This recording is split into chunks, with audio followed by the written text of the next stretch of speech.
Hey, true crime fanatics, this is Claire. And I'm Andy. You're tuned in to the Homicide Hobbies podcast, which is a podcast for people who love to hear about the horrendous crimes that people commit. Enjoy. What do you have for us today? Actually, where? Is it Florida again? So it's not, and I Indiana. Are you done? Ohio? Nebraska. Apparently we're going to run through the states. Okay, so I sent you a map. Family tree. I was close. Of my feller and his family, obviously. In the mail? No, on your phone. Yes, it is. But text message? I don't have a map. Oh, it just came over. You could have done that earlier. I did it yesterday, ma'am. I just redid it because we seem to text each other a whole lot, and I didn't want you to have to get lost in all them text messages. What state? So today, I'm just going to let you know, it is a lot to digest. I do suggest What for state? anyone that has difficulty keeping up with all the chaos, if you look, we will post the family tree that I wrote up so that you can kind of follow along. Today is going to be 4 generations of brutality. Its official win, the main case that I wanted to do that led me into this family of chaos, is 2002. Our where is Oregon. No, that wasn't so hard for you to tell. I don't know why you ignored me earlier several times. I do what I want. So our son bitch this Clearly. week. All right, pay attention, lady. Our son bitch this is week the whole Weaver family. Is Ward Weaver III. Our case blows up generations. Okay, but I also said the main person that we're going to discuss, but I need to tell you about his family. And because Ward Weaver is the third, it gets a little confusing because it's a mouthful. Well, aside from a mouthful, that's not what she said. Hope he has it in prison too. But because it's obviously Ward Weaver the first and second, and then the third, it gets a little confusing. Why is that obvious? Because he's the third, and if we're talking about his family, obviously there's 2 more of them some bitches we're going to discuss. So our case blows up in 2002. This is about bombings? Our case has shit hit the fan in August of 2002 when a 19-year-old girl runs naked down the street screaming for help. When finally a passing motorist stops to render aid. The young woman had just escaped from her boyfriend's father's home. Her boyfriend's father was Ward Weaver III. He had just raped her and attempted to murder her. When her boyfriend, Francis Weaver, found out what his father did, he reported the assault not only on his girlfriend to the police, but he also told the authorities his father had confessed to him that he had murdered 2 young girls who were reported missing. So that's our case that I'm going to tell you about. But before we get into that, I want to Weaver you a few mini stories before I get into the rest of the details of this main case. I'm going to skip that you just did that because you're an idiot. Some Weaver family history. You ready? I don't know. Is it going to be more of them shenanigans? Because I don't think there's anything I can do to prepare for that. So Dorothy Weaver, she's the Weaver matriarch. Take that as a yes. But before she marries into the Weaver family, she worked at a brothel where... what? Yep. Where Ward Weaver was a frequent visitor. I am going to go back to the what the hell is going on with all these ladies. I feel like everybody's resume has prostitution in it. Not mine. You don't know? Could have blocked it out. I fucking do know. No. You said you as a human and sometimes you as a robot, and maybe you don't know. You just go into like Julia Roberts style and Pretty Woman and you just do it. You're like a robot. I do not. So anyway, Ward Weaver was a frequent visitor of this brothel, and after giving Dorothy a few turns on his... Because he was looking for a wife. Yep, he put a ring on it. He took her to Vegas. They got married. You think he proposed with it on his dick? That's a real teeny tiny penis then. I didn't say all the way like a bracelet. I don't think it could get on there at all. Could have been a hat. Sure. A crown maybe? What do you think a hat is? It's solid. But a ring is not a solid piece of fabric. It's a crown. Anyway, so, this case is going to take forever. Shush you. So, just trying to give a little life to the case. Dorothy and Ward's volatile relationship would be the start of the violent, crazy men that I'm going to tell you about. Due to her husband Ward being sexually abusive and still frequenting the brothels, Dorothy harbored a deep hatred for men. And Dorothy also had a wicked ass temper. He still visited the brothel after they got married? Sure did. All right. Mm-hmm. Dorothy and Ward would go on to have at least one daughter and a son. Their son would be named Ward Jr. Can I ask why we're not sure of how many children they had? So, the difficulty with this case is people get caught up in the fact that it is a generational criminal history. This family is so violent that, and they have the same name, that it took a lot of digging and a lot of research to kind of differentiate who did what. Or a lot of the articles only refer to the men as Ward. Well, because there's 3 wards in this case, it kind of intermingles and there's a lot of children involved. So, What? a lot of the offspring. So I'm not sure how many daughters Dorothy and Ward had. I know they have at least one daughter who I could not find the name on. And then they have a son, Ward Jr. I obviously found his name because he goes on to be not a nice feller. So they have at least one daughter who is unnamed and a son. And their son is Ward Jr. And I got to tell you, if ever there was a time to swallow or be aborted, Ward Jr. was it. Remember I just said Dorothy had a wicked temper? I kind of, not really. So I was focusing on your pro-abortion versus swallowing comment. So that's not where it was. I feel like even the people out there that are like anti-abortion would support me when they hear what Ward Jr. ends up doing with his life and his offspring. They like he's a mess. Anyway, maybe not all his offspring, but Dorothy's go-to form of punishment for Ward Jr. was to bite him until he bled. What? Because beating him was not a sufficient enough way to get out her rage. And realistically, I think because she was so angry with her husband, when he would leave, she would just beat the shit out of Ward Jr. and then bite him. No, apparently she needed a rabies vaccine. Yeah, she sure did. She wasn't doing something right, because I've never seen anything where, like, if this doesn't work, this is when the biting starts. Yeah. Like, you bad little boy, you didn't clean your room, that's 3 bites. She would just clamp down like a pit bull and not let go until she saw blood. Another time of many, while screaming like a psycho and wielding a butcher knife, Dorothy threatened to cut off all the men's penises in their home.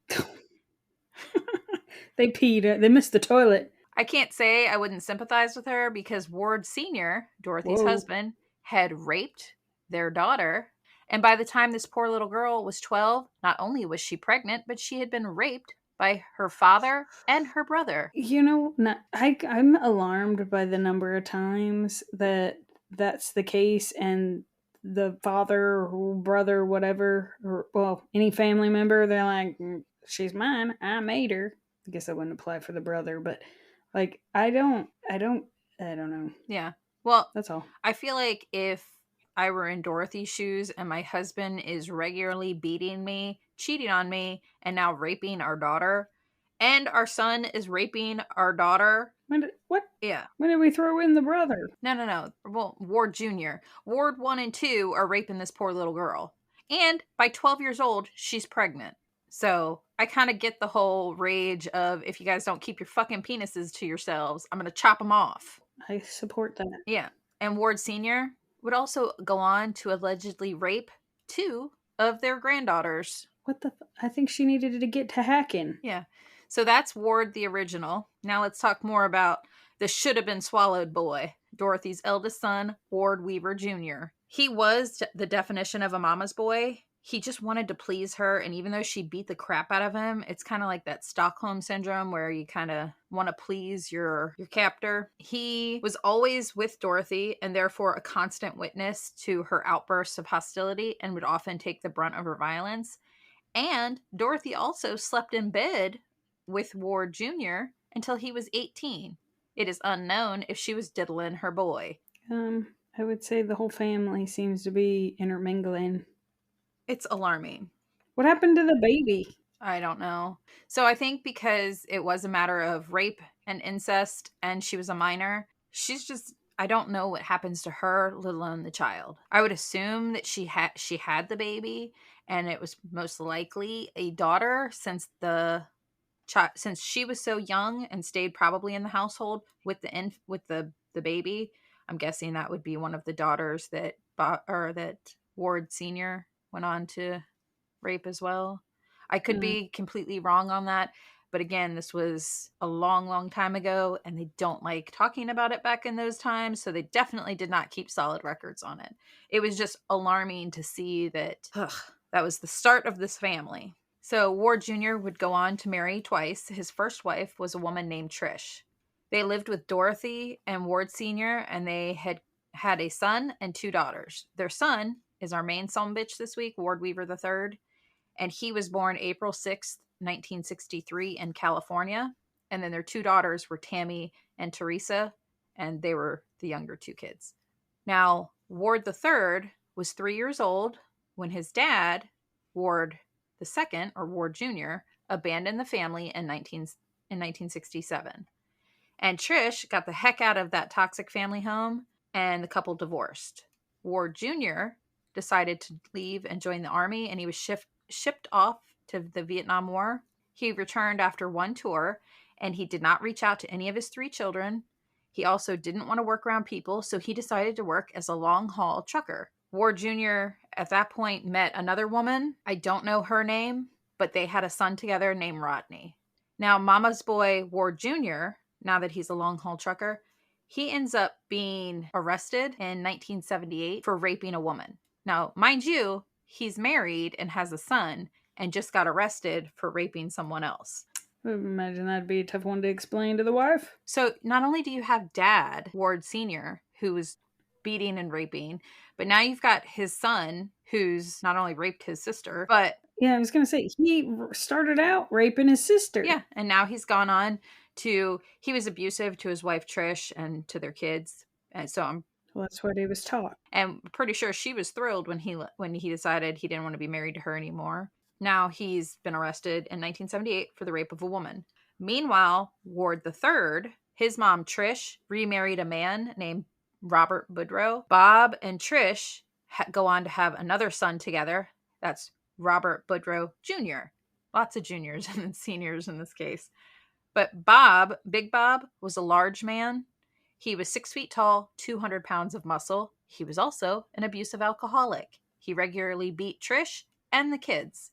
Ward III, being the oldest of everyone, often took out his frustrations of the beatings he received on his younger siblings. Ward III is the son to Trish and Ward Jr., but she got remarried, and Robert, or Bob Boudreau, that feller, is married to Trish, and they have a son together. So Ward III is from the first marriage with Trish. Second marriage is the other junior. Right. We're not real creative people. Really not. Got it. So that's their kid together, but Ward III is a stepson. Right. And he's regularly getting his ass beat. Does the other one get beat too, or just the stepson?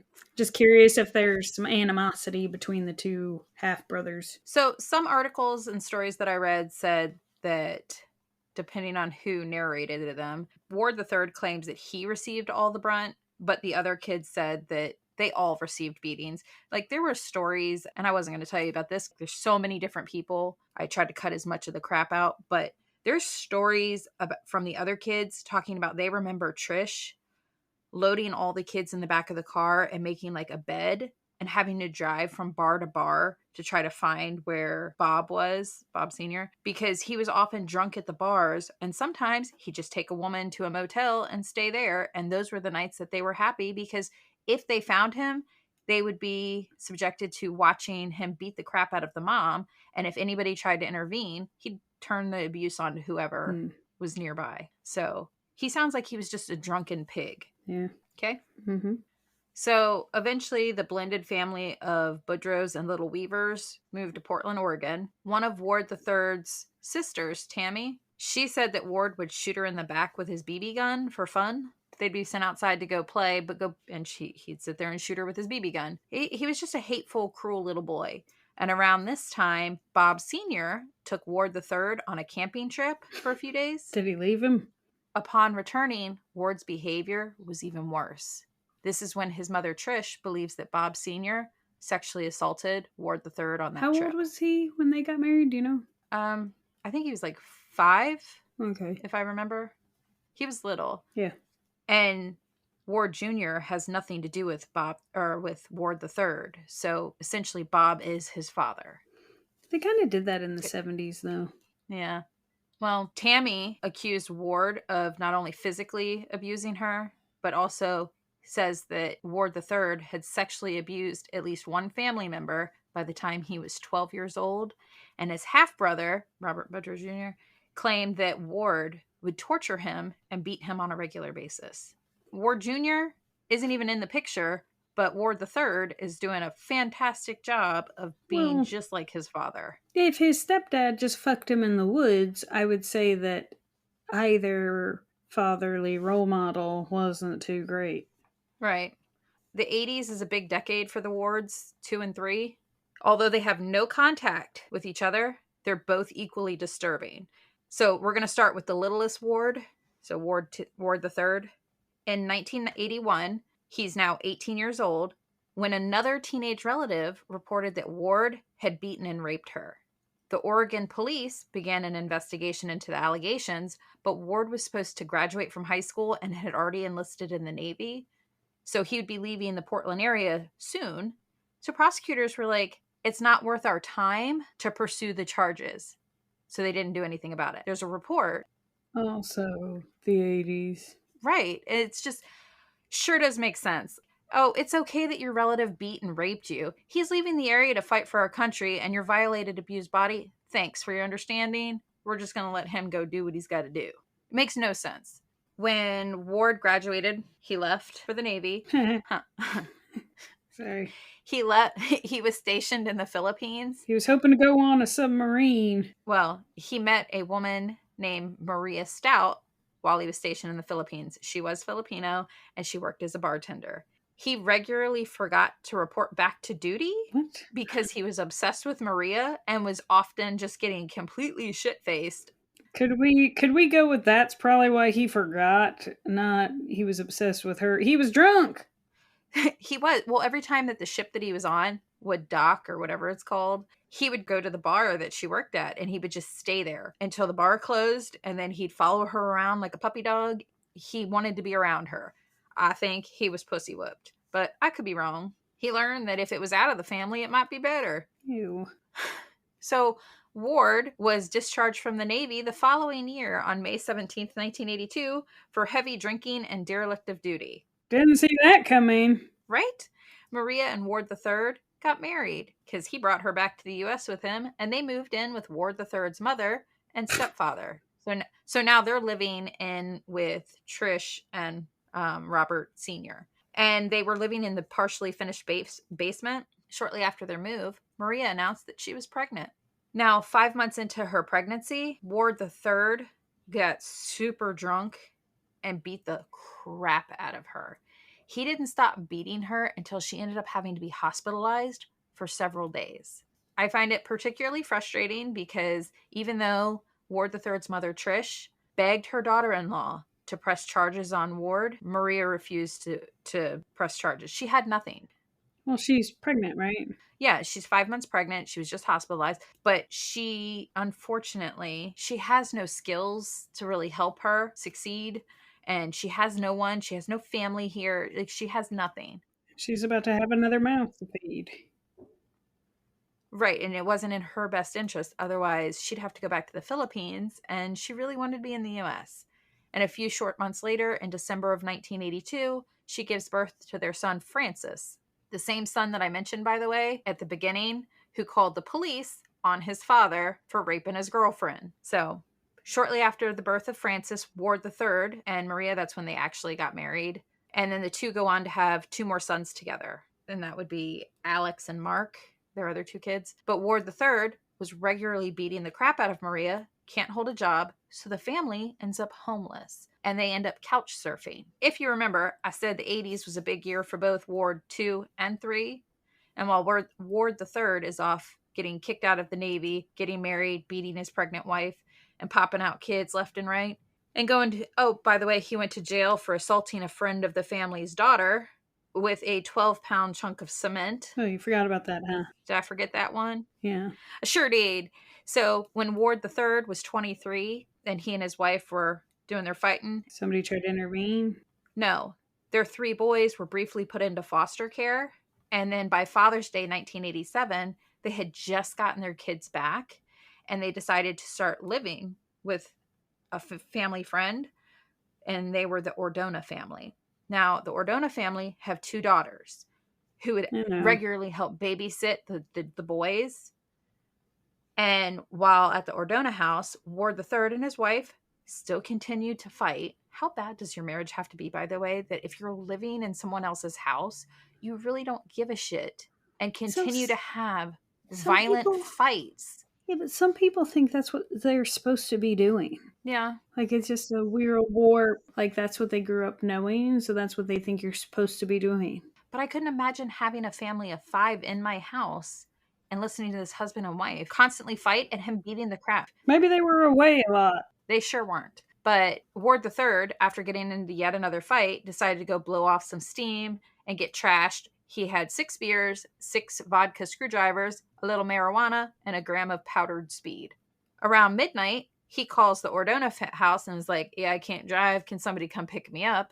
And the parents send their 16-year-old daughter, Jennifer Ordona, and her younger sister, Jocelyn. Why would you do that? Pick up an alcohol or a drunk? I have no idea. I think because they had been staying with them for several months at this point, that they thought it would be no big deal. No, I don't even care if it was. I don't even care if it was family to send a 16-year-old to go pick up somebody who's drunk. They don't need to be dealing with that. No, especially if all they've seen is this guy beating the crap out of his wife. Like, he's not a good man. I'm not even going off of that. I'm just saying, like, how is she supposed to control somebody who's an adult and drunk? That's not a teenager's... Let alone 2 teenagers, because I think her sister was like 13 or 14. And the 2 girls go to pick him up to bring him back to the house. Shortly after picking Ward up from the bar, he instructed the 16-year-old Jennifer to pull off onto a dark road because he needed to take a piss. Oh. The girls get out of the car because Ward needed help getting out. And while he's standing over there weeble-wobbing around trying to pee, the girls are making fun of him, laughing, just... Yeah. I think it was more or less, they're teenage girls. They probably feel uncomfortable. He's a slob. Yeah. You know what I mean? I get the situation.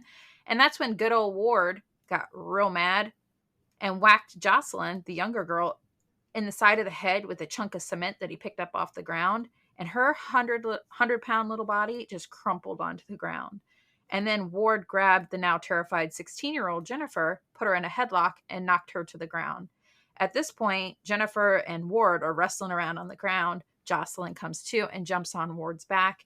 They're screaming, they're hitting, like, it's just one hell of a life or death situation.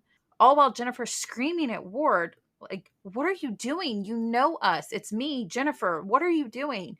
And he doesn't let up. But eventually, somehow, the girls managed to escape Ward's grasp. I think it was because he was so shit-faced. Yeah. And they run for help. And Ward ended up being arrested. He only got 3 years in jail for his attack on the sisters and was released early for good behavior. That made me angry.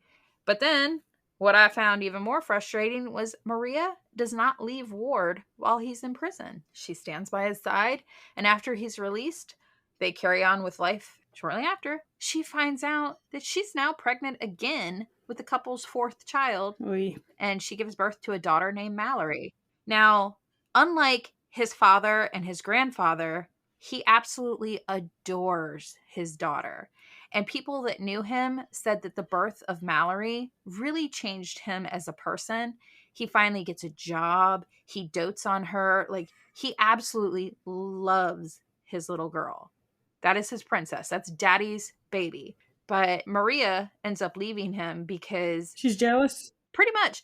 Because not only does she file for divorce and leave him, but he keeps Mallory. She takes the boys, or the boys are now of age and have moved out, but she lets him keep Mallory. Mm. So, with a history of incest, are we sure this wasn't grooming? So as far as I'm aware, he genuinely loves his daughter. Okay. Now, let's put a pin, just a temporary pin in Ward the Third, because we're going to get back to him. But I want to tell you about what his jizz donator of a father has been up to while that was what Ward the Third was off doing. Okay.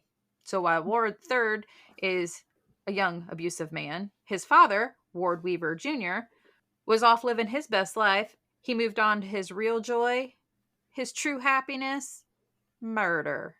In 1981, Ward Jr. was sentenced to 42 years in prison after he and one of his friends picked up 2 runaways, an 18-year-old boy and a 15-year-old girl. Ward Jr.'s friend shot and killed the 18-year-old boy at Ward Jr.'s command, and Ward Jr. repeatedly raped the 15-year-old girl before she either escaped or he let her go. Depending on the article you read, he either let her go or she escaped. I'm not sure which. But either way, he gets arrested. He's sentenced to 42 years in prison. While he's serving his time for the murder, fresh in prison, just convicted, he's barely served any time. He starts bragging to his cellmate that he murdered another couple that the police don't know about. And the cellmate happened to be the jailhouse snitch. They always are. And took all the information to the police. They always are. Those little right? snitches, they get around.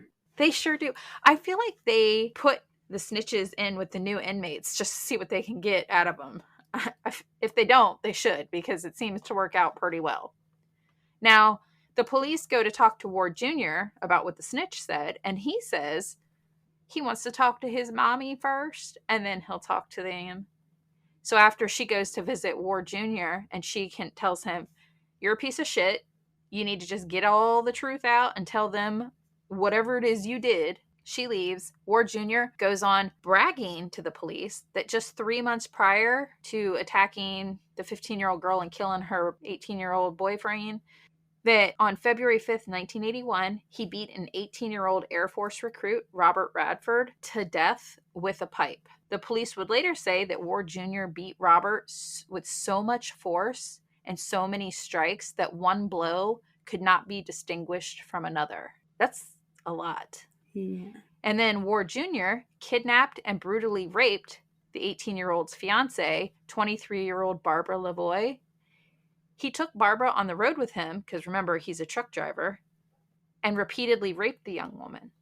Now, after raping Barbara, he ties her hands, ties her feet, and puts a gag in her mouth because she's screaming and trying to fight back. And he decides he really enjoys this, and Barbara will now be his sex slave. But Barbara didn't just cower in a corner. She fought back, and when Ward Jr. was trying to tighten Barbara's gag, somehow she managed to get a hold of his thumb, and she bit down with all her might. She managed to bite the tip of his thumb off. Wish it was his dick. Right? Well, Ward Jr. was livid and apparently had flashbacks of his mom, Dorothy, biting him when he was a child. Oh, God. I forgot about that. I could see where he didn't, though. Yeah. Well, he then struck Barbara twice before ultimately strangling her to death with a diaper. What? Where was the diaper? So keep in mind, he's married and has another son. Right. So I'm guessing that occasionally he would have his son in his truck with him. So he just had a cloth Andrea, diaper. That is the weirdest shit truck. To grab to strangle somebody with. You got the seatbelt, a belt, a sock, a piece of your own clothing, their clothing, a diaper. I hope it was clean. Yep. He used a freaking diaper. Right? I doubt it, though, because he seems like he's a real dirty man. He then stashed Barbara's remains in 3 different places before having his 10-year-old son, Rodney, help him dig a hole at the family home. What? Yep. Ward Jr. told Rodney, the 10-year-old, the reason for the holes needing to be dug was because he suspected a busted sewer pipe. It was a good cover story, though. It was, because it also explained any smell. Ugh. But Ward Jr. then moved Barbara's remains to that final spot while Rodney was at school, and he buried her body and then poured concrete on top and then built a new deck over the concrete slab in his backyard. Now that he's confessed all this, Police went out to Ward Jr.'s house on July 26, 1982, and asked Ward Jr.'s son, Rodney, about the holes that he helped his dad dig. And police crack open the concrete as 10-year-old Rodney stands up in his bedroom on the second story of the house and is looking out the window as the police lift the concrete slab and find the body of Barbara. I couldn't imagine being 10 years old and watching that. That's awful. Well, I'm going to hope that it was far enough away that he didn't really get a good look. It wasn't. Picture, so you know the house we grew up in. I realize none of y'all other people know, but for you, Claire, it'd be the equivalent to standing in the living room.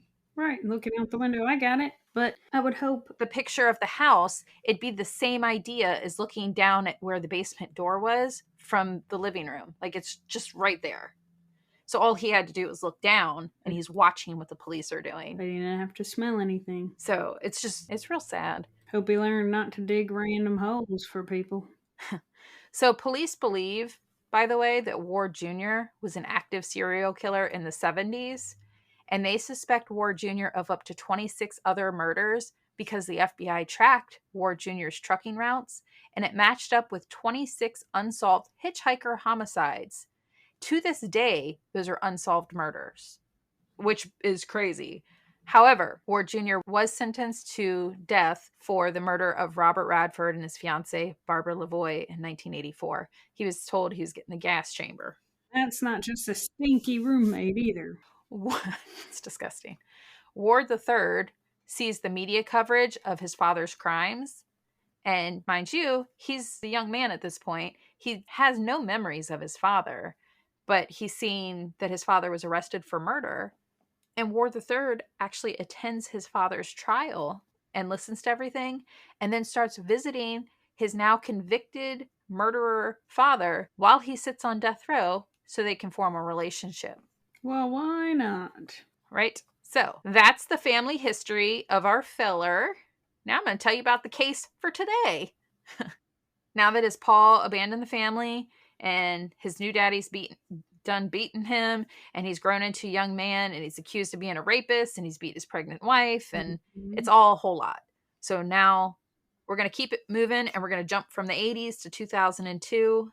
I plan to call Ward Weaver III just Ward for the rest of the case, because Ward 1 and 2 are done. Don't come up again. They've done enough.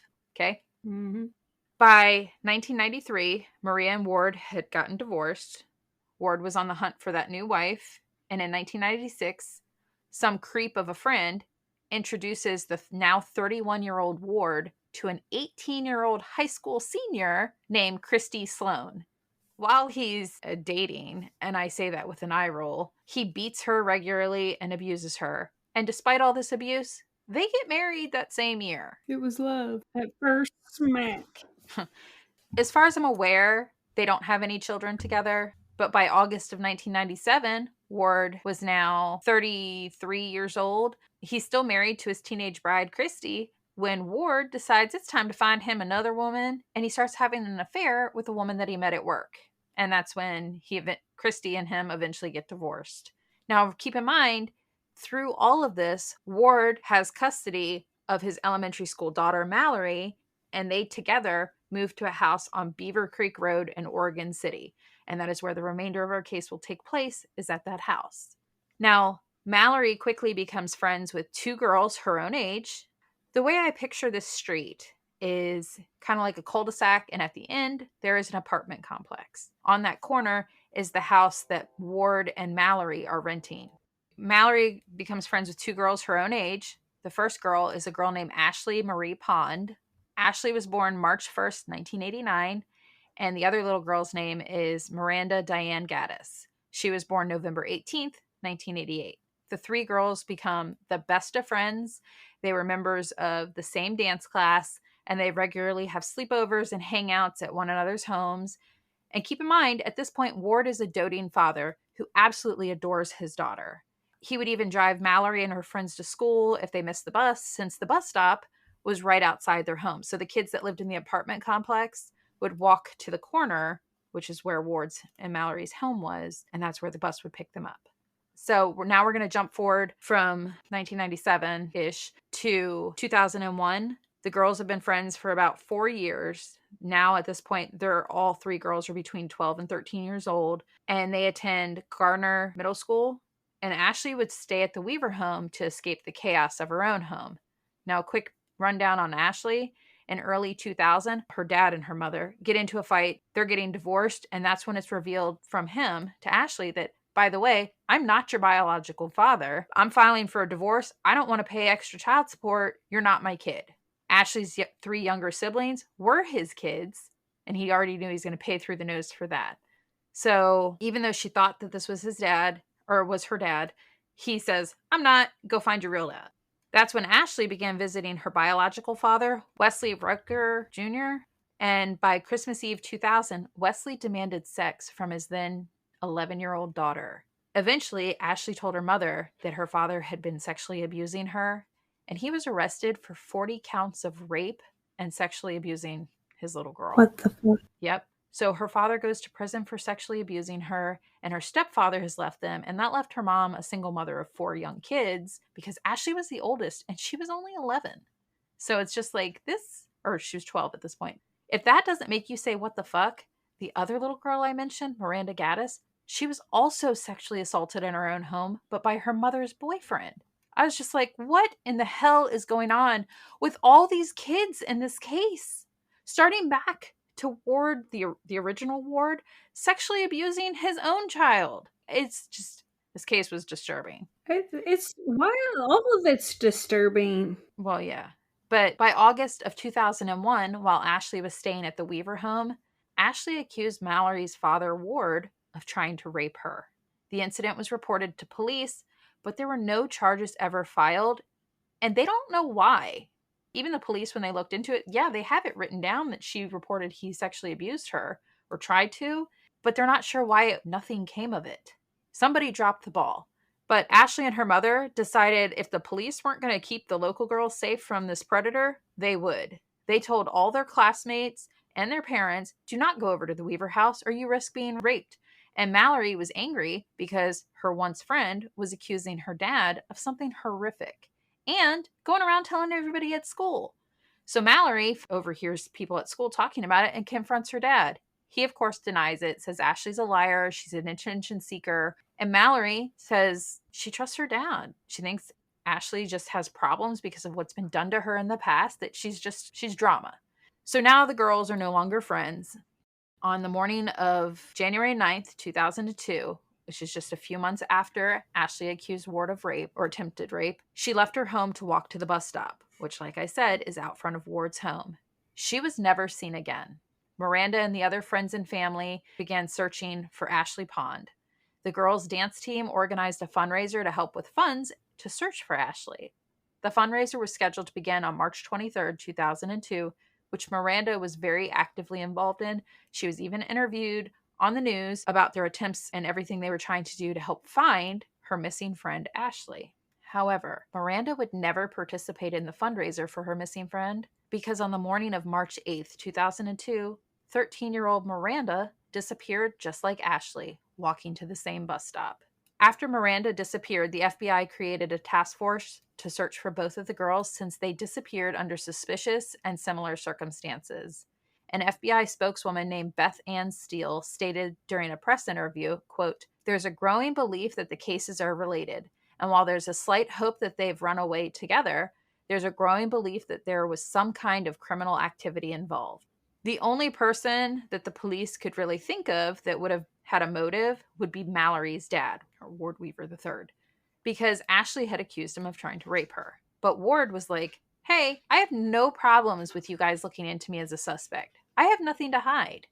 However, the more the police looked into him, the more they saw his very long list of domestic violence, all the things that he had in his history. The neighbors find out about it, and they had a problem with Ward. Aside from all the things in his past and the accusations of attempted rape on one of the girls that's now gone missing, but also because he carried on with life as normal. He and his son Francis, who at this point is like 20, 21, graded a part of the backyard because Ward decided he wanted to put in a hot tub right after the girls went missing. And after digging out the area, he put in a concrete slab. Of course he did. Uh-huh. Ward was interviewed by Good Morning America at his home. You can go online and watch his interview. And he walks the cameras throughout his filthy home. It's not filthy, but it's very cluttered. And I think he did that on purpose because he's like trying to show there is nothing to hide. If there's evidence that I did something, they could find it. They found nothing. I did nothing. They walk through the house with the cameras. They walk across the backyard onto the new concrete slab, all while Ward was making this whole, I have no problem with them looking into me. What I have a problem with is them saying, don't let your daughters come over to my house or she could be next. What? Yeah. He had a problem with everybody saying that, you know, if your kid comes to my house, they're going to turn up missing. And during that interview, the interviewer from Good Morning America specifically said, okay, well, this concrete slab keeps being brought up by the girls' families. What's the deal? And he says, last time I checked, it wasn't against the law to want a hot tub. Ward decided at this point, since the neighbors weren't letting up, I'm tired of being harassed. I'm going to move. So he picks up the phone and he calls his son Francis and he's like, hey, I want to move. Which, by the way, the house that he poured the concrete slab at is a freaking rental property. So I don't even know how he was managing to do the stuff he's doing. He doesn't even own the house. Francis shows up with his girlfriend. He comes in the house to help his dad move. And he's like, what the hell, Dad? You haven't packed anything. And his dad was like, well, I just decided I want to move. Can you help me? And Francis is like, I have to work today. I have to go. And he leaves. And his girlfriend offers to stay behind and help his dad pack. As soon as Francis leaves, Ward attacks Francis's girlfriend. He rapes her and beats her. He then wraps his belt around her neck in an attempt to strangle her to death. And somehow she's able to fight Ward off long enough to flee from the house. And that's when she runs naked until a passing vehicle stops to help her. And police are called. Meanwhile, Ward grabs his car keys and takes off in his vehicle. He's on the run. Unfortunately for Ward, he's arrested fairly quickly. And the original arrest was for the sexual assault and attempted murder of Ward's son's girlfriend. But a break in the case of Ashley and Miranda comes that same day, which is August 13th, 2002, when Francis finds out what his father did to his girlfriend. He's pissed, and he makes a phone call to police to report that his father confessed to him that he raped and killed Ashley and Miranda. So a search warrant is issued to investigate Ward's property. Now, Ashley's mother, through this whole thing, believed that Ward was responsible for the disappearance of both the girls, Ashley and Miranda. So she put a sign on the concrete slab in the back of the property that read, "Dig me up." This search of his property began with the FBI on August 24th, 2002. Sadly, the FBI agents discovered the remains of Miranda. Miranda's body was found in a plastic bag, which had been stuffed into an empty microwave box and then shoved into the back of a storage shed behind Ward's home. It's a big box. Well, you figure, my daughter that I say looks like you, they were about the same size. So I still wouldn't be able to fold her up and shove her in a microwave box. I don't know. Microwave boxes are pretty big. They fill up a cart at Home Depot. Because, all the padding and stuff. You thought this one out. It's not tiny. I could put a body there. I did think it out. You did think it out? I did, because I was like, that is a tiny box. And then I'm thinking more. I originally was thinking the size of the inside of a microwave. What exactly were you researching? I wasn't thinking about all the packaging and like the styrofoam, and the box that a microwave actually comes in is fairly large, especially if it's an over the oven microwave, and she's a tiny little girl. So During that Good Morning America interview, it turns out that Miranda's body was not in the microwave box yet, but was actually inside of a chest freezer that Ward is seen in the videos during that interview leaning against. So while the interviewer is standing there with him, her body is right behind him. It's disturbing. Why did no one check the freezer anyway? Who's going to check it? You can't just walk into somebody's house to do an interview and be like, I'm going to check in this here freezer. Because at that point, they didn't have enough to get a search warrant, But then he takes her out of the freezer, puts her in the bag, and stuffs her in the box, and puts her in the back of the shed. Police find her. The following day, so August 25th, 2002, the remains of Ashley were found in a 55-gallon drum underneath the concrete slab in Ward's backyard. Now, that situation brought something else to light. And during the exhaustive DNA evidence into Ashley and Miranda's murders, You know, the start of a case where the police just take DNA from anybody that could have had contact just to rule people out? Mm-hmm. While they were doing that, they took DNA from Ward and Ward's son, Francis. The shocking turn of events, it was discovered that Ward was not the biological father of Francis. Oh, shit. Francis Weaver was not Ward III's biological son, which they both thought that he was. So everybody turns to Maria, Francis's mother, Ward's ex-wife, and was like, Who's his Paul? right. And she's like, well, I guess Francis's biological father is either a now deceased Marine named Richard, Oh my or God. or it could have been a Navy man named Christopher.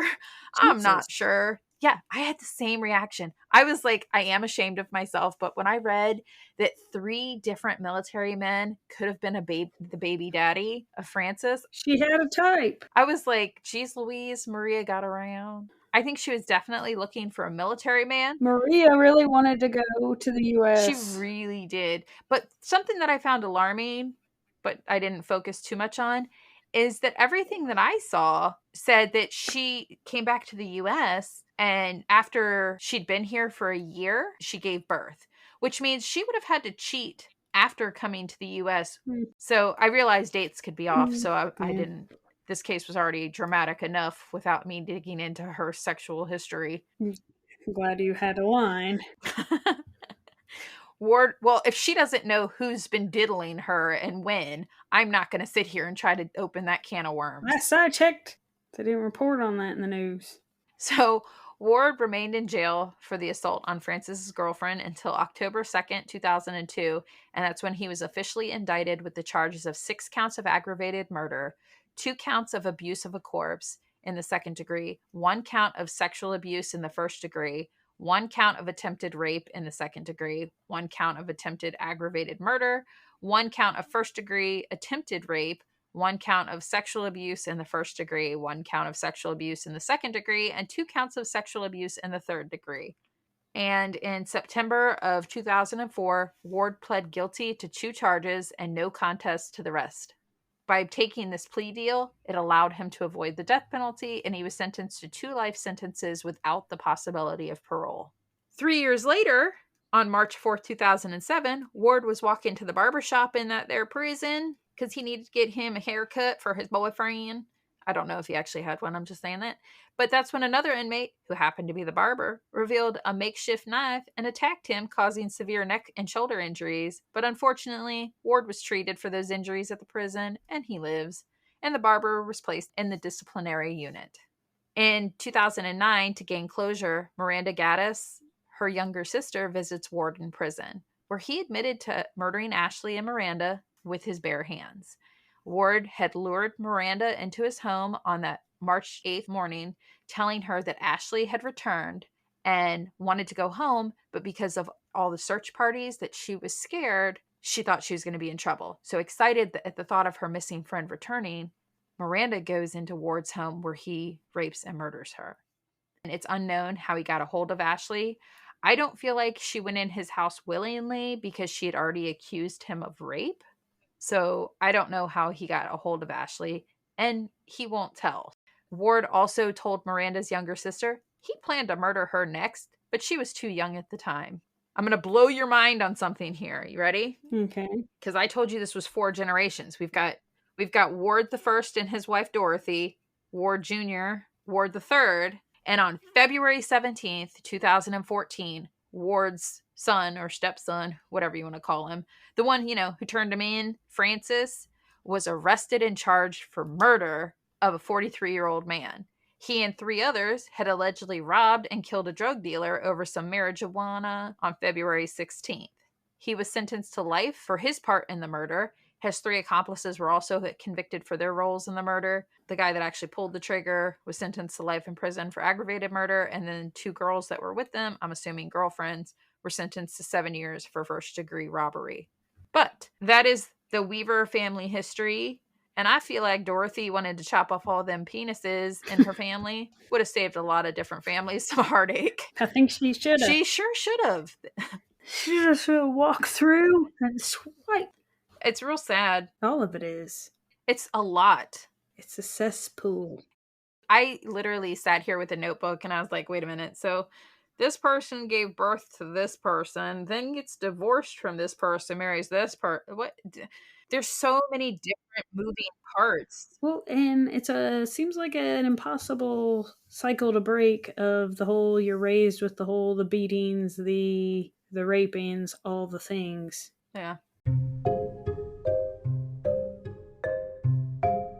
Thank you for listening to Homicide Hobbies. I'm Claire. I'm Andy. Follow us each week to get your fix of the atrocities that occur in true crime. And don't forget to tell people about us and rate us if you like us. But don't rate us if you didn't. Just change the channel.